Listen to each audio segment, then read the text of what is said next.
नमस्कार, आप देख रहे हैं जाखल ब्रेकिंग न्यूज। किसानों को जागरूक करने के लिए टोहाना के एसडीएम नवीन कुमार के नेतृत्व में जाखल उप तहसीलदार रामचंद्र, एडीओ नरेंद्र कुमार, डॉक्टर अजय ढिल्लों सहित अन्य अधिकारी दोपहर बाद गांव साधुनिवास में पहुंचे। यहां प्रशासन ने किसानों को खेतों में जलाई जा रही पराली को रोकने के लिए जागरूक किया।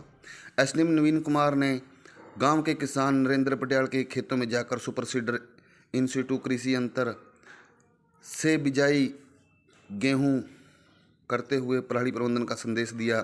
वहीं उन्होंने 100 एकड़ में धान के अवशेष न जलाने पर नरेंद्र पटियाल की भूरी भूरी उन्होंने कहा किसान गेहूं की सीधी बिजाई कर सकते हैं, जिससे खेत में धान की पराली को आग नहीं लगाई जाएगी और प्रदूषण भी नहीं होगा। बताया कि पराली जलाने से कृषि भूमि की उर्वरा शक्ति कम होती है, बल्कि इससे भूमि की पैदावार क्षमता भी कम होती जाती है। साथ ही फसलों की पैदावार के लिए भूमि में होने वाले जैविक कीटनाशक भी मृत हो जाते हैं।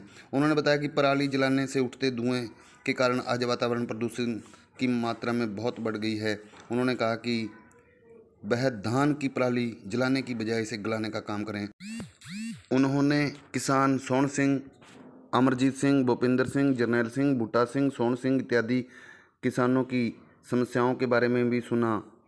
किसानों ने बताया कि जिला प्रशासन एवं कृषि विभाग की ओर से उनके अपने धान के अवशेषों को न जलाने को लेकर जुर्माने का प्रावधान।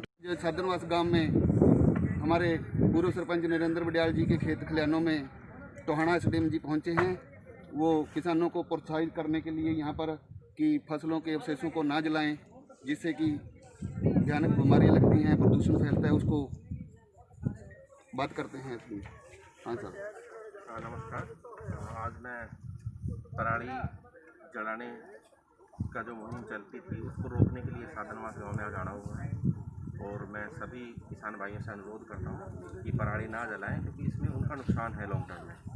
शॉर्ट टर्म में तो पराली जल जाती है, परंतु लॉन्ग टर्म में जो उनके मित्र कीट भूमि में प्रेजेंट होते हैं वो सब नष्ट हो जाते हैं और जो कार्बन और अदर जो माइक्रो न्यूट्रिएंट्स जो हैं जो इस पराली के अंदर होते हैं वो दोबारा से भूमि में मिल जाते हैं अगर हम इस पराली का इन सिटू अरेंजमेंट करते हैं तो उसी संदर्भ में आज मेरा यहाँ आना हुआ है।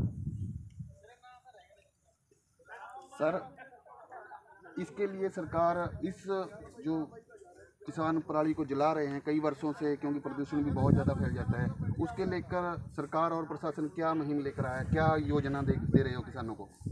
हमने ना village wise CHC custom hiring centre दिए हुए हैं, पंचायतों को सब्सिडी पे इम्प्लीमेंट्स प्रोवाइड किए हुए हैं। इसके अलावा हमने अब विलेज लेवल टीम्स बनाई हुई हैं जो रेगुलर गाँव में जाकर किसानों को मोटिवेट कर रहे हैं कि वे पराली ना जलाएं। सर, किसानों के लिए आपने कोई भी उपकरण जैसे तप्पड़ में बिजाई करने के लिए, क्योंकि ये जो अवशेष होते हैं वो गेहूं बिजाई में बहुत मुश्किल बाधा डालते हैं, उसके लिए कोई उपकरण वगैरह उपलब्ध करवाए हैं जैसे सब्सिडी पर या कोई फ्री में? सब्सिडी पे हाँ, वो मैं आपको ऑलरेडी बता चुका हूँ कि कस्टम हायरिंग सेंटर्स हमने बनाए हैं और उनको सब्सिडाइज रेट्स पे इम्प्लीमेंट्स प्रोवाइड कराए हैं, जैसे super seeder and other implements. धन्यवाद सर। ये थे हमारे साथ एसडीएम टोहाना नवीन कुमार जी। अभी हम हमारे किसान हैं, भाई हैं नरेंद्र पटियाल जी, इनसे बात करते हैं कि इन्होंने पहली बार ही हैप्पी सीडर से मतलब सुपर सीडर से गेहूं की बिजाई की है या उससे पहले भी, और उनको क्या बेनिफिट हुआ इससे पहले? हाँ, हमने जो सुपर सीडर पहली बार लाए हैं। आग हमने पिछले बार भी थोड़ी कम लगाई थी, नहीं लगाई, तो इस बार हमने पूरे 100 एकड़ में आग नहीं लगानी, सुपर सीडर से बिजाई करेंगे सारी। ये कह रहे हैं कि हमने धान की जो 100 एकड़ भूमि है, रकबा है, उसमें धान की फसल ली जाती है, तो पहले जलाया जाता था। इस बार ये कह रहे हैं कि हरियाणा सरकार के या उनसे प्रेरणा लेकर हम इस बार पर्यावरण नहीं देंगे, हम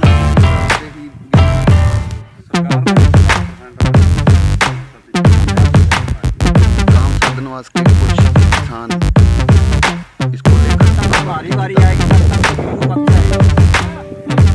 हमारी बारी आएगी, सरकार हमारे तक पहुंचेगी, तब तक ये कहते हैं कि जब तक हमारे पास हैप्पी सीडर का ये देने की बारी आती है